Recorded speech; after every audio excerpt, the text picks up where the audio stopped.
الخير. ضيف النهارده فنان له مذاق خاص، قال لا للمحلية ونجح إلى أن وصل للعالمية. يعتبر نموذج من النماذج المتميزة في مجال الأغنية الشعبية. ضيفي هو حكيم.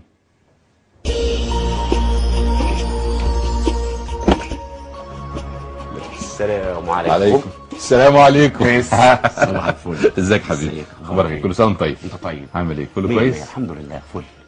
اصعب لا قلتها في حياتك فاكرها؟ فاكر اصعب لا، بس ده من زمان قوي. كانت عن ايه؟ عن حياتي الفنيه. ايه اللي حصل؟ احكي لي. قلت لا لايه؟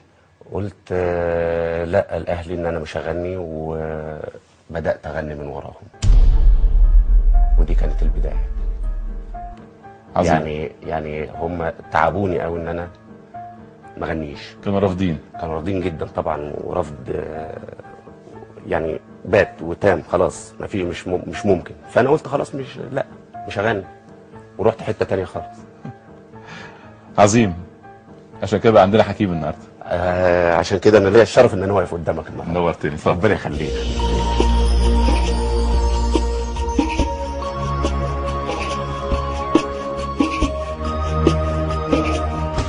لا مع عمرو الليثي. كوكاكولا، خلي رمضان احلى.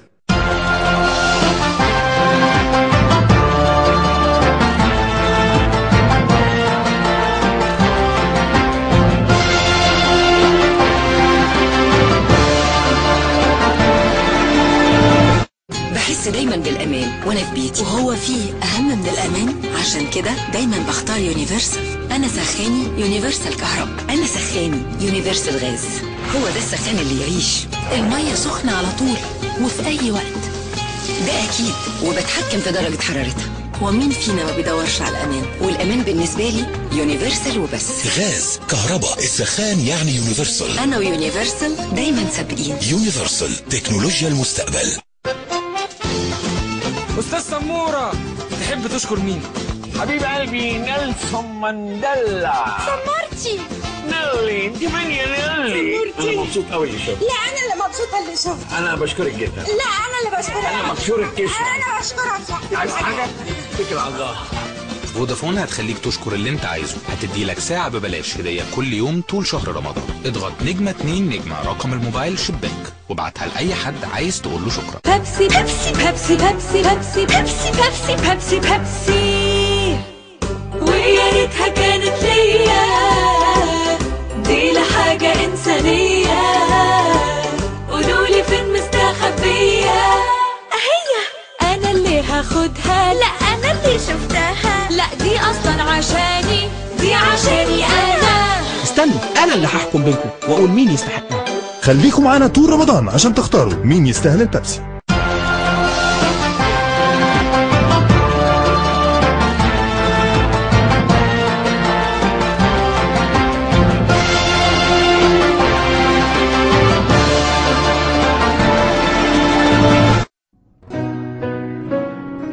كوكاكولا، خلي رمضان احلى.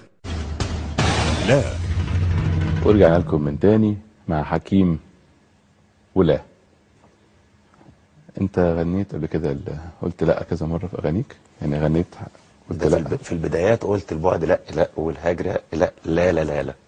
طب ما نسمعها الاول قبل ما نبدا. البعد لا، والهجر لا، والتقل لا لا لا لا لا. اولا الكارت اللي قدامك ده مكتوب عليه لا. من فضلك خليه معاك. اوكي. ده هتستعمله مره واحده بس في الحلقه، يعني في الاسئله اللي هسالها لك من حقك انك انت تقول لا على اي سؤال مره واحده. اوكي ماشي. يعني سؤال فقط هتقول ان انا ما جاوبش يعني عمرو لا، فهعتبر انك انت خلاص ممتنع عن الاجابه ويبقى استعملته، فارجوك استعمله في محله وفي مكانه. كده عرفنا الاتجاهات ماشيه ازاي. هنبدا الاول اسئلتنا السريعه، الاجابه فيها بنعم ام لا. اوكي. وبعدين هنخش بقى في المراحل الثانيه. ماشي.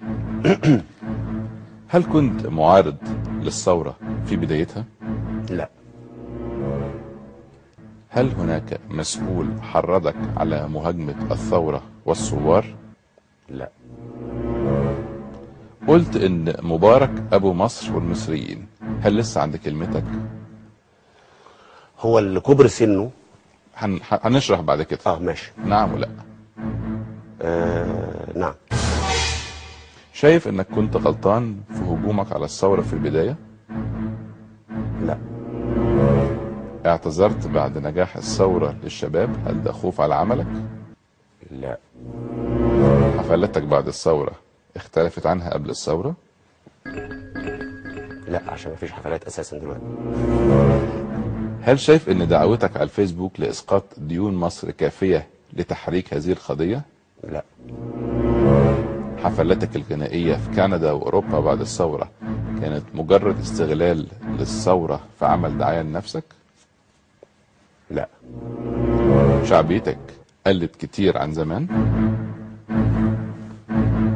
ما اقدرش اقول او لا في دي. استعمل الكارت. لا. لا. لا، ما استعملتش الكارت. طب جاوب. لا، شعبيتي ما قلتش. لا. اوكي. حاسس ان سعد الصغير ومحمود الليثي وبعض نجوم الاغاني الشعبيه سحبوا منك شعبيه كبيره؟ لا. اتعمدت انك انت تتعامل مع الثنائي الشاعر ملاك عادل والملحن محمد عبد المنعم اللي بيشتغلوا مع سعد الصغير من اجل محاوله اعاده الشعبيه ليك؟ اشتغلوا مع الدنيا كلها، اشمعنى انا بشتغل انا معاهم؟ لا طبعا. لا. عندك عقده من العالميه وبتحاول تميز نفسك وسط جيلك ومنافسيك بالعالميه؟ لا برضه. بتدفع مبالغ كبيره للمطربين العالميين اللي بيعملوا معاك دويتوهات؟ لا. انت بتتعالى على زمايلك من المطربين الشعبيين وبتعتبر نفسك افضل منهم لانك وصلت للعالميه؟ لا. انت بتنتج الالبومات والاغاني لنفسك عشان شركة الانتاج او شركات الانتاج بطلت تتعامل معاك؟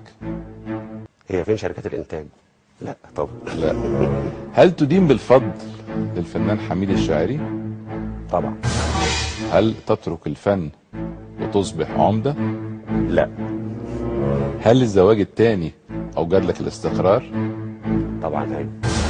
هل انضميت فعلا لحزب المصريين الاحرار؟ لا. فشل فيلمك علي سبايسي كان بسبب عدم خبرتك في التمثيل وافتقادك للموهبة؟ لا. مش هتكرر تجربة السينما تاني؟ لا هكرر طبعا. خايف تنزل ألبومك الجديد الواد سكر وعشان كده تأجل بعد الإعلان عنه؟ لا، الواد السكر ده نازله من 10 سنين، الاغاني دي نازله من 10 سنين. بس الالبوم بتاعي لسه هينزل الايام اللي جايه دي ان شاء الله. الاجابه نعم ام لا؟ عشان بس المعلومه بس عن الالبوم الجديد. الالبوم الجديد هينزل قريب ان شاء الله. يعني يمكن بعد العيد ان شاء الله. يعني مش خايف يعني؟ لا، اخاف من ايه؟ طيب هنطلع فاصل ونرجع تاني عشان نشوف اللا اللي انت قلتها لا ليه والنعم اللي انت قلتها. يلا فاصل ونعود مع حكيم ولا لا مع عمرو الليثي. كوكاكولا، خلي رمضان احلى.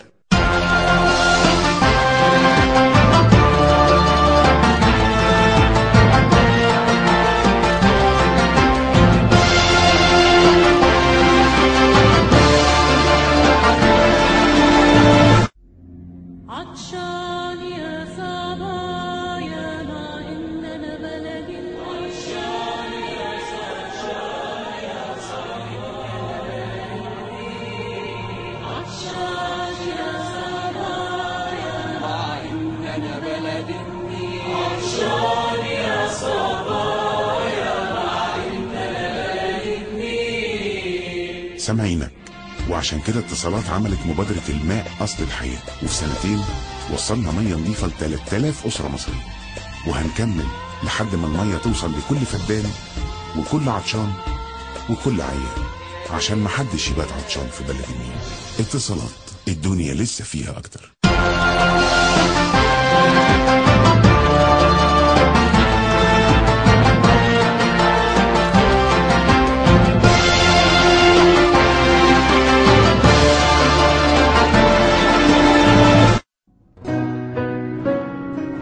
كوكاكولا، خلي رمضان أحلى. لا. ورجعنا لكم تاني مع حكيم ولا. اولا عامة بتقول لا ليه؟ لا لأي حاجة مش مظبوطة، لا لأي حاجة مش كويسة. هل بتشوف ان لا في حياتك اكتر من نعم؟ والله هو انا متردد كتير، فتبص تلاقيني متردد جامد يعني، وده يمكن وراثة عن مرحوم ابويا، برضو كان متردد برضو كتير. فاللا والاه كتير عندي. طب بتحسمها ازاي؟ والله بسيبها بقى لله، لبين ايدي الله كده، بتبقى احسن من الواحد يعني. العبد في التفكير والرب في التدبير. اعقلها وتوكل. اعقلها وتوكل. قلت لي انك انت لم تكن معارض للثورة في بدايتها. كويس. رغم انك انت كنت ظهرت في التلفزيون المصري في برنامج مصر النهارده وانتقدت الثورة والثوار. لا ما انتقدتش الثورة، انتقدت الطريقة بس. انما انا مش ضد التغيير ابدا، ومش ضد التطهير ولا التجديد. انما الطريقة كانت ايه اللي ما عجبكش في الطريقة؟ يعني المصريين ما يعملوش كده في الرمز بتاعهم، بس مش اكتر، هي دي. انما انا عايز حسني مبارك يتغير، ومش عايز التوريث وعايز الحياة تبقى فيها حرية وديمقراطية وكده. هم عملوا ايه؟ يعني كان في يعني انت كان انتقادك ايه؟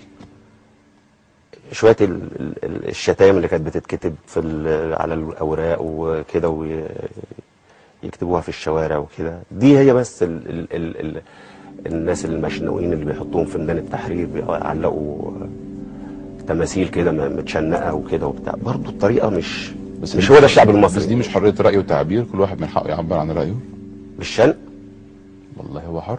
ما احنا كده اللي احنا عرفنا خوفنا لحسن الناس اللي تمسك تمسك البلد بعد كده تشنقنا. ما انا مش عارفين.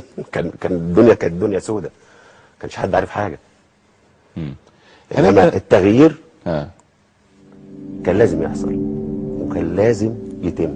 انا ممكن اكون اعتذرت عشان الشباب اللي كانوا موجودين في التلفزيون، انا كلمتهم في التليفون، اعتذرت لهم هم شخصيا على الطريقه اللي اتكلمت بيها، لان كان مضروب عليا نار في ساعتها. يعني انا كنت واقف في الشارع واتضرب عليا نار، فعلا. فانا ما كنتش، يعني لا كنت ضد الثوره ولا كنت انا مين ضرب عليك نار؟ عربيه نص نقل معديه، عدت وانا واقف مع الناس في الشارع، مع بلطجيه مش ثوار يعني؟ الله اعلم. لا مش الثوار، دول مش الثوار هيضربوا عليا نار انا ليه وانا واقف في الشارع؟ فكانت مغطيه من ورا، هي عدت الكمين وطلعوا 2 من تحت الغطا بالبنادق. فروحنا لقيت ناس قاعده بتقول احنا بنتكلم عن نفسنا. طب انا نفسي حد يتكلم عني انا، طيب ما الدنيا بايظه يا جماعه، مش كده؟ وبعدين الشنق ده ما احنا مش عارفين الشنق ده مين اللي عامله، ولا الشتام مين اللي عاملها. لكن الرمز اللي بتتكلم عليه مش هو اللي فتح السجون، مش هو اللي قتل الناس في موقعات الجمهورية. دي انا لما يتحقق بقى ويظهر ده نقول مين اللي عمل كده. اللي عمل كده حبيب العدل، اللي عمل ده اكيد عمله ده لوحده، ما يرجعش لرئيس الجمهوريه. الله انا معاهم بقى يا عمور، انا كنت واقف في الشارع، انا ما كنتش معاهم. اللي عمل كده ده اكيد حبيب العدل. اسالك سؤال، اللي شغالين معاك ممكن يعملوا حاجه من غيرك؟ من وراك؟ والله لما خلاص الامور بتبقى واصله لمنطقه مفترق طرق والطوفان خلاص جاي، ممكن يعمل اي حاجه. عشان يحموا مين؟ يحموك ولا يحموا نفسه؟ يحمي نفسه او يحميني، او يعني الله اعلم. وانت شايف اللي حصل كانوا بيحموا مين؟ كانوا كلهم بيحموا نفسهم بصراحه. وموقعة الجمل كان بيحموا مين؟ برضه بيحموا نفسهم. امتى اقتنعت بالثوره وليه؟ امتى اقتنعت بالثوره؟ لما حسني مبارك تنحى. طب ايه اللي خلاك تقتنع بالثوره؟ ان ليهم تاثير، خلاص احنا غيرنا الراجل اللي احنا عايزين، بنقول بقاله 30 سنه. لما نجحت يعني؟ لما نجحت وبدون مشاكل قويه، يعني ما فيش خسائر في الارواح كتير. يعني مثلا مش زي سوريا ولا زي اليمن ولا زي ليبيا ولا زي الاماكن دي. قلت لي انك انت قلت نعم، انا قلت ان مبارك ابو مصر والمصريين. هل لسه عند كلمتك؟ والله هو راجل كبير في السن، احنا لازم يكون عندنا برضو يعني يعني قلت كده ليه؟ لانه الرمز بتاع مصر كلها ده الراجل كبير في السن وراجل يعني انا بعتبره قد ابويا الله يرحمه. يعني انا لو ابويا موجود هقدر اقول له ارحل. بس انت اختلفت مع ابوك، لسه بتحكي لي واحنا فوق انك ايوه بس ما اختلفت قلتلوش معاه. ارحل، ما قلتلوش ارحل، ما قلتلوش امشي. يعني ابويا انا كنت بفضل الله يرحمه كنت بفضل واقف قدامه لغايه ما يقول لي اقعد. لما اخش عليه انت شايف ان مبارك لسه زي ابوك؟ والله اي راجل كبير في السن بعتبره ابويا، دي بامانه. وانت لو بتشوف ان انا بسلم على الناس الكبار ازاي بميل على ايد اي حتى حد لو وابوسها. كان فاسد وحرامي؟ لا فاسد وحرامي دي حاجه تانية بقى، لا ما ينفعش. يعني لو تاجر مخدرات مثلا؟ لو تاجر مخدرات اقول عليه زفوت. ولو قتل؟ لا طبعا. ولسه مصمم ان مبارك زي ابوك؟ ممكن تفكر على فكره. مبارك لا مش زي ابويا كده، مش زي ابويا. لو في الفساد كم الفساد ده كان حاصل واحنا لا نعلم بيه، او يمكن الطبقه المثقفه اللي زيكم كنتوا عالمين بيه وما تقدروش تعارضوا، ما حدش برضه كان بيقدر يعارض. وطبعا جمال مش زي اخوك. لا بص دي انا كنت رافضها رفض تام. التوريث ده كان اول واحد هينزل في الشارع يقول لا هو انا في التوريث. لا يعني لا يعني لا يعني لا يعني لا، وبقولها من ساعه ما سمعت الاشاعه دي او من ساعه ما طلعت الاشاعه دي، وانا التوريث ده هو عقده حياتي. لا. طب هل عندك القدره انك تنزل الشارع وتواجه الثوار؟ اواجههم ازاي؟ يعني تنزل ميدان التحرير عشان تتظاهر؟ اتظاهر معاهم؟ اه ليه لا؟ لو في حاجه تستاهل، لو في حاجه تستاهل ان انا انزل لها هنزل لها. هل انت حملت الثوره فكره انك انت ما نزلتش البومك الجديد وانك انت ما عندكش شغل وان ما فيش حفلات خالص؟ هل ده كان من اسباب هجومك على الثوره؟ لا لا يا راجل، لا يا راجل، في ايه؟ لو انا برضو هيبقى في عز المشاكل واقول شغلي في عز، انا هخصص هخلي الثوره بتاعت تبقى بتاعتي انا بس، او تبقى ضد انا بس، ولا ضد الدنيا كلها، ولا عشان شغلي ولا مش شغلي؟ لا طبعا. قلت لي لا لما سالتك انت شايف انك انت كنت غلطان هجومك على الثوره في البدايه، قلت لي لا. لاني ما غلطتش في الثوره، ما غلطتش نهائي. يعني ما جاتش حاجه تنقض الثوره، لا انا مع التغيير بس الطريقه يا جماعه، بس هي دي. امال انت لما كلمت المكالمه بتاعتك مع انا كنت جاي مضروب عليا نار ولقيت ناس قاعده بتقول لا انا بتكلم عن نفسي. طب هل ليك يا عم اي حد في ميدان التحرير يرجع يشوف الناس اللي بتضرب علينا نار دي مين؟ ما فيش حد رد علينا. الدنيا كانت زنبليطه. يعني ممكن كنت تنزل ميدان التحرير وتتاكد ان هذا الكلام غير صحيح، الكلام اللي بيقال على الثوار في ميدان التحرير؟ انا عمري ما اتهمت حد في ميدان التحرير باي حاجه. يعني كان في فنانين محترمين في ميدان التحرير، ليه ما صدقتهمش؟ هو كل واحد ودماغه. انا نفسي ما فهمش في السياسه، في فنانين عايزين يوصلوا للسياسه او عارفين في السياسه او فاهمين في السياسه. طب انا هسالك سؤال ببساطه، هل انت كنت خايف تأيد الثوره فالنظام القائم ساعتها هيأذيك؟ لا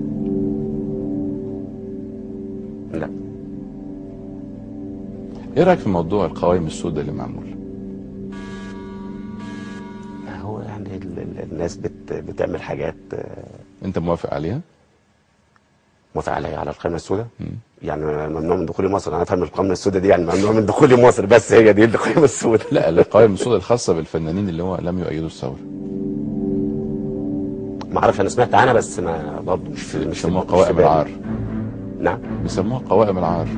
مش في دماغي خالص، ما فتشتش فيها، بس عرفت ان اسم جاي فيهم اخر اسم تقريبا، ولا ما اعرفش. بس ليه مش عارف لغايه دلوقتي برضه مش عارف.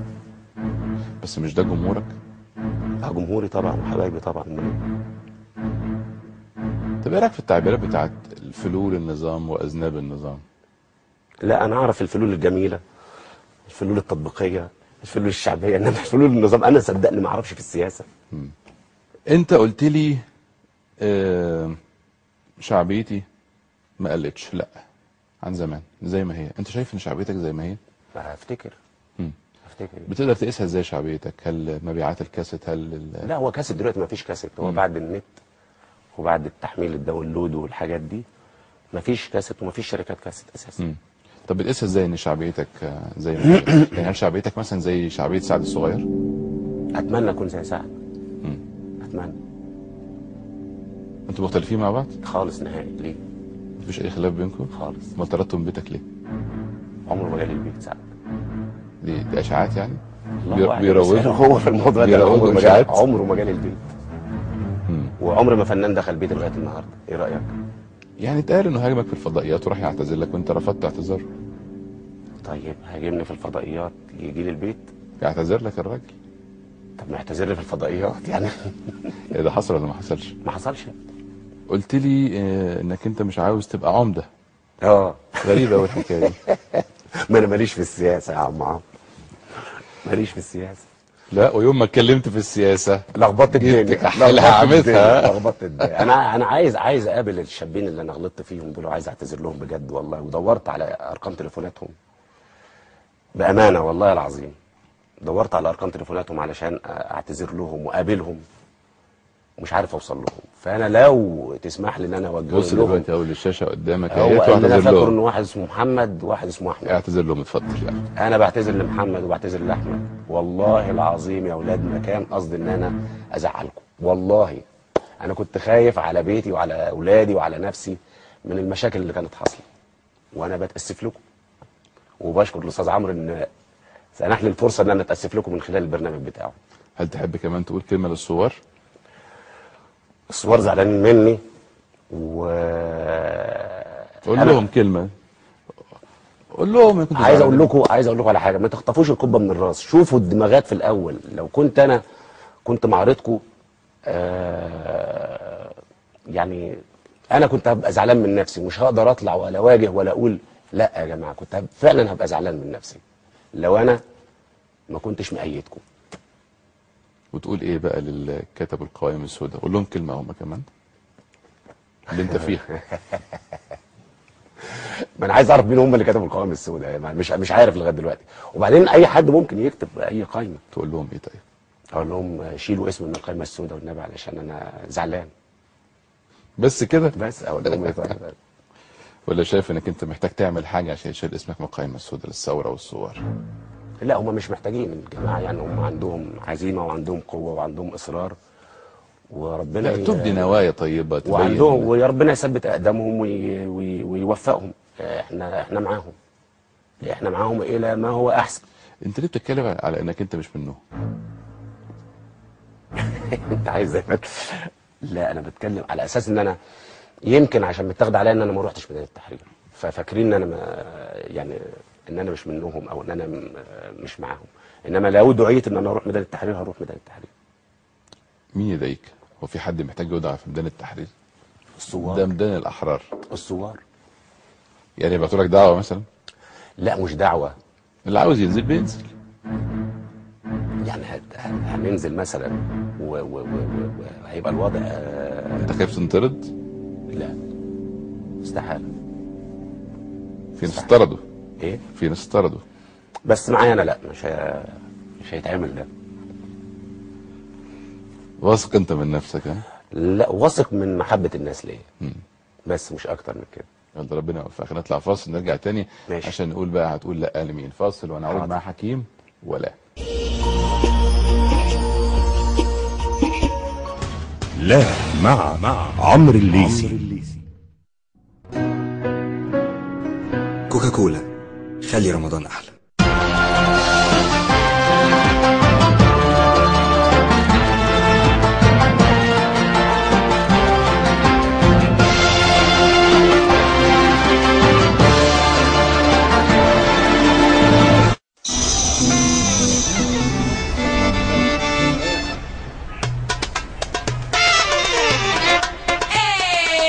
شهر رمضان السنة دي ناويين ما يكونش عادي ويمر كده وخلاص.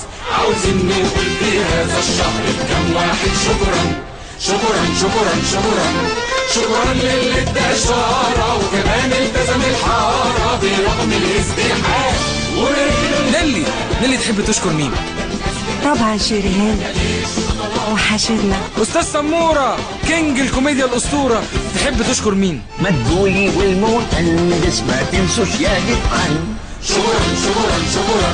ما تقولش بسيطة وسهلة، بسيطة لكن مستاهلة إني هذا الإعلان وبكون عاملها علشانك، علشان تقول شكرا شكرا شكرا شكرا شكرا شكرا شكرا. شكرا لكل واحد عمل حاجة كويسة. بيبسي بيبسي بيبسي بيبسي بيبسي بيبسي بيبسي بيبسي بيبسي، ويا ريتها كانت ليا، دي لحاجة إنسانية، قولولي فين مستخبية.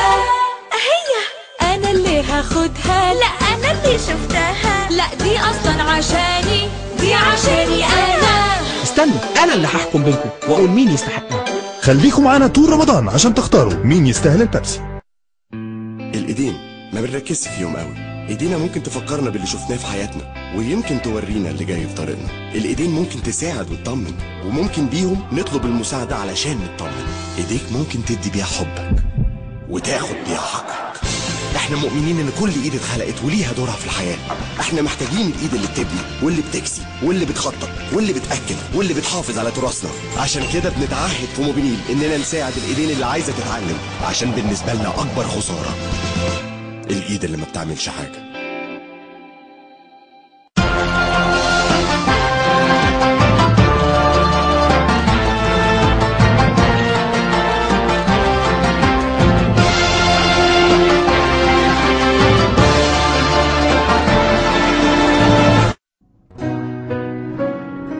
كوكاكولا، خلي رمضان أحلى. لا. ورجعنا لكم تاني مع حكيم ولا. ساعات تقول لا لمين من غير كده سبب؟ لا،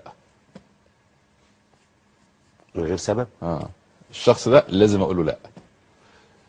لا والله ما فيش كده يعني، لازم اسمع في الاول وبعد كده ايه اتردد اقول او لا. في لا قلتها ودفعت ثمنها غالي؟ لا. ندمان ان بدايتك كانت في شارع الهرم؟ لا، انا بدايتي كانت في محمد علي مش في شارع الهرم. في محمد علي، ولو ما كنتش رحت محمد علي ما كنتش بقيت حكيم. علاقتك بزوجتك الاولى شكلها ايه؟ ام اولادي، ام احمد ومريم طبعا، بكلمها طبعا وبكلمهم وبيكلموني ولسه كان الولاد عندي من يومين، وعندهم هم سمر سكول وكده، ف بيجوا لي وبروح لهم وبسال عليهم وبسال على مراتي الاولانيه. علاقتك ايه باللي اكتشفك الفنان حميد الشاعري؟ كويسه جدا. احتمال اروح له النهارده ولا بكره كمان. لا اروح له بكره. بس سلمنا عليه. هنطلع فاصل نرجع تاني عشان نسال حكيم السؤال الاخير في البرنامج. فاصل ونعود.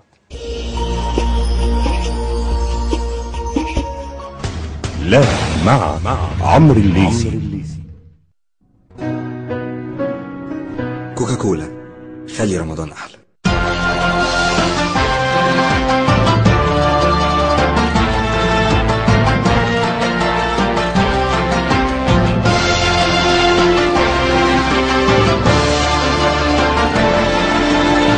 في أسباب كتير تخلينا نصدق إن بكرة أحلى. انت كل حاجة بتحلم بيها، انت املك الوحيد، انسى كل اللي فات، تعب وقول اللي جواك، افرد جناحك وطير في الهواء، سقفك عالي فوق في السما،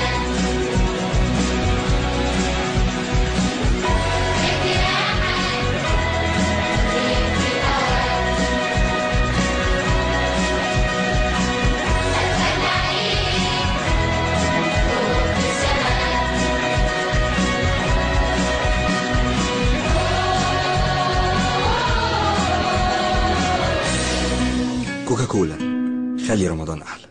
يوم جديد، يوم سعيد، بدايته بهجة، بقيته جديد، كل الناس وشها منور، كل الناس فرحانة أكيد، كل موظف أو مدير واخد راحته في التفكير، شغل ماشي نجاح أساسي ومشروعات وعشان الناس يميلك كل الاحتياجات، بتخلي يومنا كله ابتسامات، حتى الشغل تقيل أو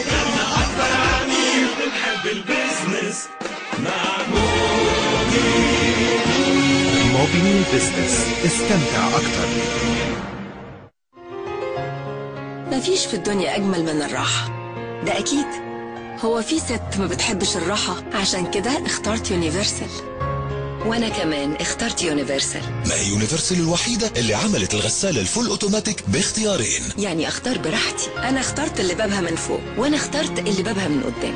تصميمها تحفة، بتوفر في الوقت، وحلتها واسعة جدا، والهدوم نظافتها مفيش بعد كده. علشان كده الفول اوتوماتيك بالنسبه لي يونيفرسال وبس. تحطي الهدوم من فوق او من قدام، الفول اوتوماتيك هي يونيفرسال، ويونيفرسال هي الفول اوتوماتيك، وعندك الاختيارين. انا ويونيفرسال دايما سابقين. يونيفرسال، تكنولوجيا المستقبل.